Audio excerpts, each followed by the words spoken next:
दिलों के इरादे आजमाएगी, ख्वाबों के पर्दे निगाहों से हटाएगी। गिरकर हौसला मत हारना मेरे दोस्त, क्योंकि ये ठोकरें ही तो आपको चलना सिखाएगी। साथियों, इन्हीं पंक्तियों से शुरुआत करते हैं आज की कक्षा। स्वागत करता हूं आपके अपने YouTube channel yes study bye Bhanu sir पर।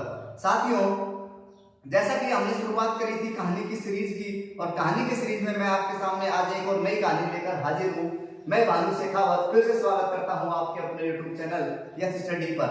साथियों, आज हम करने वाले हैं कल्ला रायमलोद के ऊपर चर्चा। साथियों, जैसा कि थंबनेल में नजर आया होगा, हम बात करेंगे कल्ला रायमलोद की वीर गाथा, उनके शौर्य के बारे में, उनके धैर्य के बारे में और उनकी वीरता के बारे में, उनकी निडरता के बारे में आज हम पढ़ने वाले हैं। तो साथियों, मैं बात करूं कल्ला रायमलोद की, तो साथियों एक बार दरबार लगा हुआ था अकबर का, और अकबर के दरबार में बैठे थे कल्ला रायमलोद और सभी जो शासक अकबर की अधीनता स्वीकार कर चुके थे, सभी लोग बैठे थे। हुआ क्या कि बातें लगातार चल रही थी और उसमें अकबर भी बातें लगातार अभियानों की बात कर रहा था। बैठे थे बूंदी नरेश, जिनका नाम था सुरजन हाड़ा भी बैठे थे, और अकबर सुरजन हाड़ा को बोलते हैं कि बूंदी नरेश, सुना है आपकी बेटी की शादी लायक हो गई है।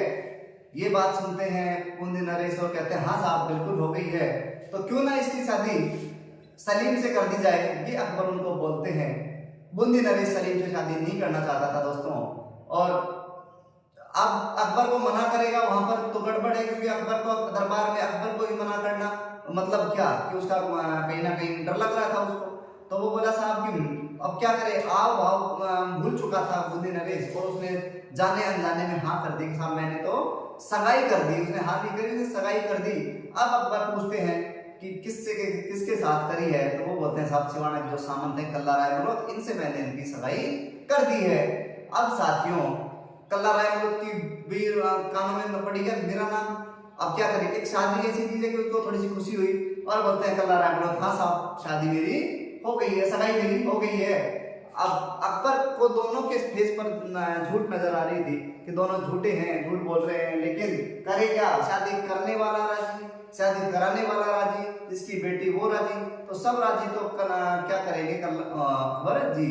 अब हुआ क्या, चलो कोई बात नहीं, अकबर का मूड खराब, जितनी झूठी हंसी अकबर के फेस पे थी, और अकबर का मूड खराब और दरबार वापस बंद कर दिया जाता है कि दरबार को बंद किया जाए, 2-3 दिन बाद फिर से दरबार लगेगा। अब इसी दौरान बीच में कल्ला बूंदी के सुरजन हाड़ा कल्ला को कहते हैं कि यार तुम जाओ सगाई करो, और वो एक पत्थर लिख देते हैं उसको और रातों रात भेज देते हैं कल्ला रायमलोद को बूंदी, और बूंदी में होती है सगाई कल्ला रायमलोद की, और वापिस आ जाते हैं कल्ला रायमलोद कहाँ, आगरा।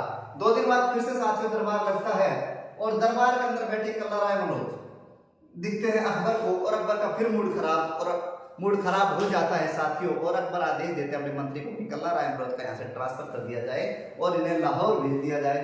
कहा जाता है कि कल्ला रायमलोद को भेजा जाता है साथियों कहाँ, लाहौर में नायब सूबेदार के पद पर उनको भेजा जाता है, लेकिन वहां पर जो सूबेदार के पद पर जो कार्य कर रहे थे उनको कल्ला रायमलोद उनकी हत्या कर देता है।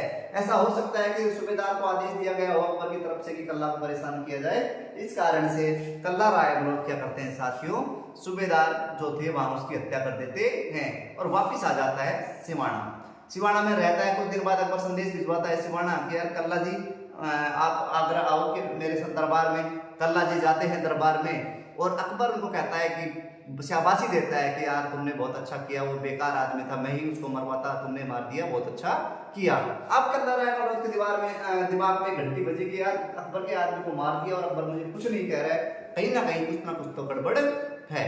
चलो जी कोई बात नहीं। अब कल्ला रायमलोद वापिस क्या करता है, अब कल्ला रायमलोद बैठ के अकबर से बात करता है कि साहब मेरी गलती नहीं थी। अकबर कहते कोई बात नहीं, मुझे पता है किसकी गलती थी, तुमने किया जो अच्छा किया। और बातों ही बातों में अकबर उसको कहते हैं कि कल्ला रायमलोद जी आपकी बहन शादी के लायक है। अब कल्ला रायमलोद को समझ में आ गई थी बात की गड़बड़ कहाँ चल रही है। उसने कहा कि हाँ साहब बिल्कुल शादी के लायक है, शादी करनी है, तो क्यों ना इसकी शादी वही उसके पास सलीम था, सलीम से की जाए। अच्छा सलीम से शादी, देखो शादी तो मैं कर दूंगा, लेकिन आप, मैं छोटा सा सामंत और आप इतने बड़े राज्य के शासक है, राजा है। वो बोलता है कि अकबर फिर कहता है कि देखो छोटे बड़े से कुछ नहीं होता है, लड़की अच्छी होनी चाहिए, समझदार होनी चाहिए, और मैंने सुना है कि तुम्हारी बहन तो बहुत समझदार है। कल्ला रायमलोद जी आप, लेकिन मैं तो गरीब आदमी हूँ, आप पैसे वाले आदमी हैं, मेरे पास तो बारात के लिए खाने के लिए पैसे नहीं है।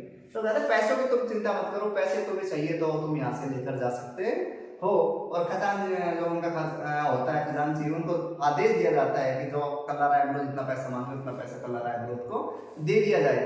अब कल्ला राय बलोच को पैसा, कल्ला राय बलोच वहां से उठाता है ज्यादा पैसे और लेकर आता है कहाँ, सिवाना। सिवाना आकर सबसे पहले सिवाना के दुर्ग को करवाता है, मरम्मत करवा देता है, ऊंचा करवा देता है और फिर संदेश भिजवाता है अकबर के पास, साहब बारात भेजो, लेकिन मैं गरीब आदमी हूँ, बारात में कम से कम आदमी आने चाहिए। तो कहा जाता है कि बारात में अकबर कह देता है ठीक है, अकबर सलीम को भेजता है, सलीम के साथ सलीम के 2-4 दोस्त होते हैं, वो चले जाते हैं। बारात पहुंचती है सिवाना, सिवाना में जाते हैं, सामेला करते हैं। सामेला का मतलब साथियों कि बारात जो आती है तो स्वागत किया जाता है, वो कहलाता है सामेला। जैसे अपने गाँव में होता है कांकड़, कांकड़ पे जाके बारात का स्वागत किया गया। और साथियों बारात पहुंच जाती है कहाँ, बारात पहुंचती है सलीम के साथ सिवाना और कल्ला राय बलोच सामेला के लिए आता है। और कहा जाता है कि जहांगीर को उसके 4 जो दोस्त थे उनको इतने बुरे तरीके से पीटा गया था कि पीट कर वहां से उसको भगा दिया था। अब ये बात अकबर को पता लगेगा, अकबर को बड़ा गुस्सा हुआ। अकबर फिर पहले से नाराज था कल्ला राय बलोच से, और कल्ला राय बलोच उदय सिंह जो मेवाड़ के शासक थे और जिन्होंने अधिकता स्वीकार कर रखी थी अकबर की, उसको आदेश देते हैं कि जाओ तुम कल्ला सिवाना पर हमला करो, कल्ला राय बलोच की मुझे लाश चाहिए। अब साथियों ये भी था कि कल्ला राय बलोच को पता था कि अब अकबर हमला करेगा और मुझे मरना है। तो साथियों कल्ला राय बलोच करता है साका। साका के बारे में मैंने तुम्हें पहले बताया क्या होता था। साका का मतलब ये है साथियों कि खुद का मरना फिक्स है, खुद का मरना निश्चित है, लेकिन अगली सेना को जितना ज्यादा नुकसान पहुंचाया जा सके नुकसान करके फिर मरे। तो साथियों होगा साका। और साका में 2 चीज होती थी साथियों, एक होता था साका के अंदर केसरिया, एक होता था केसरिया और दूसरा साथियों होता था क्या, जौहर। केसरिया साथियों पुरुष करते थे और जौहर करती थी महिलाएं। तो साथियों ध्यान रखें, आप केसरिया किसके नेतृत्व, केसरिया का मतलब है कि केसरिया कलर के कपड़े पहनकर युद्ध भूमि में युद्ध के लिए युद्ध लड़ना, जिसमें उनको पता है कि वीर गति को प्राप्त होना है, मरना है। और जौहर में महिलाएं अग्नि में समझ आती थी, जिससे कि पुरुषों को चिंता नहीं रहे परिवार की कि मेरे पीछे परिवार में मर गया तो क्या होगा। तो साथियों महिला पहले जौहर कर लेती थी। तो महिला जौहर किया गया किसके नेतृत्व में, भान कंवर। भान कंवर कौन थी साथियों, भान कंवर थी साथियों, भान कंवर कौन थी, जो बूंदी का जो सुरजन हड़ा था उसकी बेटी, वो तो करती है क्या, जौहर। तो केसरिया जिसके नेतृत्व में होता है, केसरिया करते हैं कल्ला जी, केसरिया करते हैं कल्ला जी राय बलोच। तो साथ ही ध्यान रखें, कल्ला जी राय बलोच केसरिया करते हैं और भान कंवर कर लेती है जौहर, और फिर लड़ते हैं उदय सिंह की सेना से युद्ध। कल्ला राय बलोच वीर गति को प्राप्त हो जाते हैं।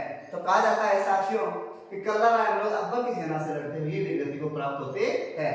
ऐसे थे हमारे राजस्थान के वीर। कल जो मैंने तुम्हें राजस्थान के कुछ वीरों की सत्तावत और चुंडावतों की वीर गाथा के बारे में बताया था साथियों, जिन लोगों ने रक्त को सस्ता कर दिया था पानी से भी, ऐसे ही हमारे राजस्थान में राजपूत योद्धा पैदा हुए हैं।